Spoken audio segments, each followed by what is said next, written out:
Analisa santuy kembali mengudara bersama gua Felix. Intro dulu. Jadi di episode kali ini gua akan membahas tentang sesuatu yang mungkin akan membuat kalian sedikit berlinang air mata dan akan membuat kalian sedih mendengarnya dan galau. Jadi kita mulai dengan kata-kata seperti ini. Tidak semua cerita berakhir bahagia. Kenapa? Kita kan tahu ada ending cerita di mana Rose yang ditinggal mati sama Jack yang berkorban demi keselamatannya di film Titanic. Terus Dom dan Brian yang harus pisah jalan di akhir Fast and Furious 7. Ya, cerita para protagonis yang dicintai penggemarnya itu kan gak selalu berakhir indah ya. Contoh-contoh yang kayak gitu. Sama kok di sepak bola. Kadang legenda-legenda yang protagonis yang dicintai fansnya yang mengabdi selama belasan bahkan sampai puluhan tahun di satu klub aja itu juga mengalami perpisahan yang harus mengorbankan kesetiaannya karena berbagai keadaan. Meski nggak diharapkan, tapi ya apa dikata, tiap pemain akan memiliki masanya masing-masing yang akan berakhir. Jadi ada beberapa kisah loh para ikon-ikon klub yang menyandang status one club man yang harus berpisah dengan air mata. Ada yang benar-benar haru dengan air mata yang haru, tapi ada juga yang benar-benar kayak diusir. Kita mulai kasus dari yang diusir dulu. Pertama ada Iker Casillas. Casillas ini adalah kiper legendarisnya Real Madrid yang dijuluki San Iker. Di saat para pemain Madrid sedang mempersiapkan pramusim 2015-2016, Casillas selaku kapten malah cabut setelah 25 tahun mengabdi. Ya bisa dibilang Casillas meninggalkan Real Madrid tanpa perpisahan yang layak lah untuk dirinya yang sudah lama mengabdi. Casillas pergi secara gratis ke Porto walaupun kontraknya masih tersisa 2 tahun. Dan disebut juga bahwa ada tekanan dari Florentino Perez dan keinginan El Real untuk merekrut David De Gea waktu itu yang menjadi faktor utama yang memaksa San Iker cabut dari klub ibu kota. Pada awal kuartal kedua tahun 2020, Casillas kemudian menjelaskan bahwa kepergiannya dari Los Blancos 6 tahun lalu itu adalah untuk mendapat suasana yang berbeda agar dapat meningkatkan kondisinya secara fisik dan mental. Well, as we know, kita tahu waktu Casillas di musim terakhir di Porto dia sempat mengalami sakit jantung sehingga dia harus absen beberapa saat dan akhirnya memutuskan pensiun dini. Itu berat loh. Salam perpisahan kepada Real Madrid kalau nggak salah waktu itu setelah dia pensiun baru ada perpisahannya di depan publik. Bahkan saat menjelang press conference saja dia sudah berlinang air mata karena nggak kuasa menahan kesedihannya. Sesekali Casillas juga meneguk air minum yang ada di depannya hanya untuk sekedar menenangkan diri depan jurnalis yang mau mewawancara dia. Berikutnya ada Steven Gerrard. Siapa yang nggak tahu pahlawan Liverpool dan ikon Liverpool ini? Dia adalah pahlawan Liverpool di final Liga Champions 2005. Ini membuat berita mengejutkan di awal tahun 2015, di mana dia memutuskan untuk meninggalkan klub yang telah menjadi rumahnya selama 26 tahun. Setelah memainkan lebih dari 700 laga dengan seragam The Reds di akhir musim 2014-2015 nih sama kayak Casillas nih, Gerrard memutuskan cabut karena nggak merasa lagi dibutuhkan oleh Liverpool dan mengingat dirinya juga lebih sering sebagai pengganti ketimbang masuk ke dalam starting line up di musim itu. Lamanya penawaran kontrak yang diberikan oleh manajemen Liverpool dan juga ucapan Brendan Rodgers yang mengatakan bahwa dia nggak bisa menjanjikan menit bermain yang banyak untuk Stevie G, yang semakin membuat sang legend akhirnya ingin pergi dari Anfield.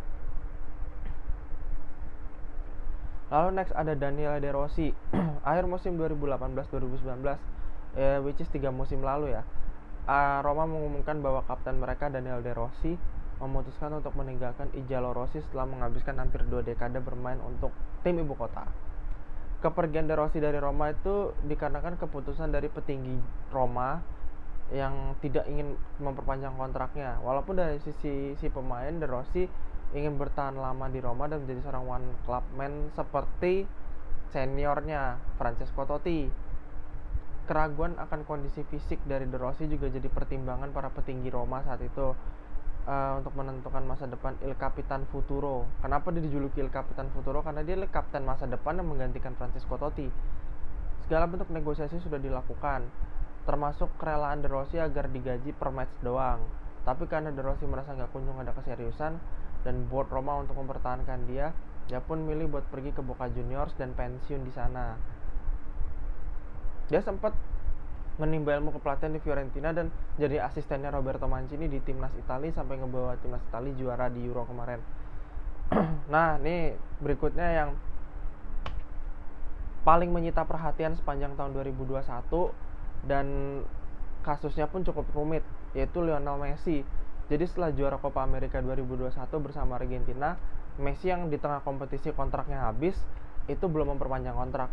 Sebenarnya dia hampir mau perpanjang kontrak bersama Barcelona, dan menurut Fabrizio Romano, Om Romano, yang mengutip pernyataan Juan Laporta bahwa sang presiden sangat ready dan siap untuk bisa membuat Messi bertahan di Camp Nou. Sialnya semua berubah dengan cepat, karena pada Jumat dini hari atau Jumat malam di waktu Spanyol, Barcelona mengumumkan announcement bahwa Messi tidak akan melanjutkan perjalanannya dengan Barcelona. Karena Laporta bilang ada alasan regulasi dari La Liga tentang salary cap yang jadi pemicu utama, dan mereka nggak bisa mempertahankan Messi dengan kondisi keuangan Barcelona juga. Karena kalau ini kan kasusnya rumit nih, jadi intinya kalau Messi dipertahankan, yang kasihan tuh kayak Eric Garcia, Memphis Depay, Sergio Aguero, pemain-pemain kayak gitu yang datang yang harusnya bisa didaftarkan ke La Liga tapi nggak bisa karena belum ada neraca keuangan keseimbangan salary cap di La Liga, khususnya untuk Barcelona. Makanya itu kenapa Messi dibiarkan cabut, karena untuk selain mengurangi pengaruhnya yang terlalu besar di Barcelona, juga tujuannya adalah untuk menyehatkan keuangan Barcelona yang sedang kacau-kacaunya saat ini.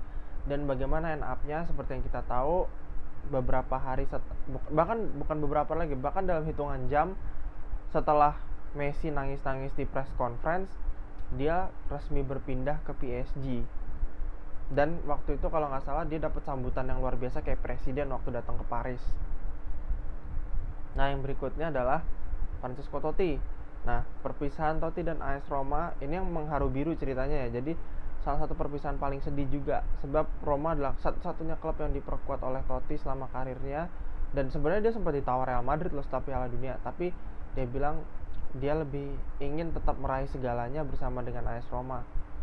Karena dia tuh akamsinya Roma, dididik di Akademi Roma, makanya dia tuh setia banget di situ.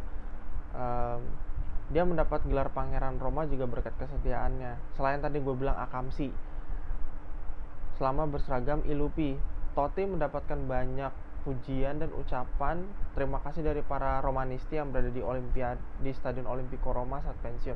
Kalau nggak salah itu laga terakhirnya dia melawan Genoa 2017. Nah, yang terakhir nih ada rekan senegaranya, bukan rekan seklubnya Messi di Barcelona, itu Andres Iniesta. Andres Iniesta menjalani laga terakhirnya bersama Barcelona 21 Mei 2018 saat melawan Real Sociedad. Momen haru birunya itu terjadi ketika Iniesta ditarik keluar dan disambung dengan standing ovation dari para kules, dari para decul, dan pelukan dari rekan setimnya. Ia kemudian memberikan ban kapten kepada Messi sebagai tongkat estafet. Setelah pertandingan, Iniesta nggak kuasa menahan air mata untuk menyampaikan momen-momen kata-kata perpisahan yang emosional. Yang seperti diketahui, Iniesta berseragam Barcelona selama 22 tahun dan membantu klub meraih banyak trofi. Kalau nggak salah ada cerita unik nih, bahkan setelah match selesai dan setelah Camp Nou kosong, Iniesta duduk hampir semalaman di lapangan Camp Nou karena dia merasa Camp Nou telah menjadi rumahnya selama bertahun-tahun. Gimana dengan karirnya? Jadi setelah mundur dari timnas Spanyol, Iniesta pada tahun 2018 pindah ke Vissel Kobe yang saat itu juga punya mitra bisnis dengan sponsornya Barcelona saat ini, yaitu Rakuten. Nah, itu tadi adalah segelintir cerita tentang perpisahan yang gak mudah bagi sejumlah pemain.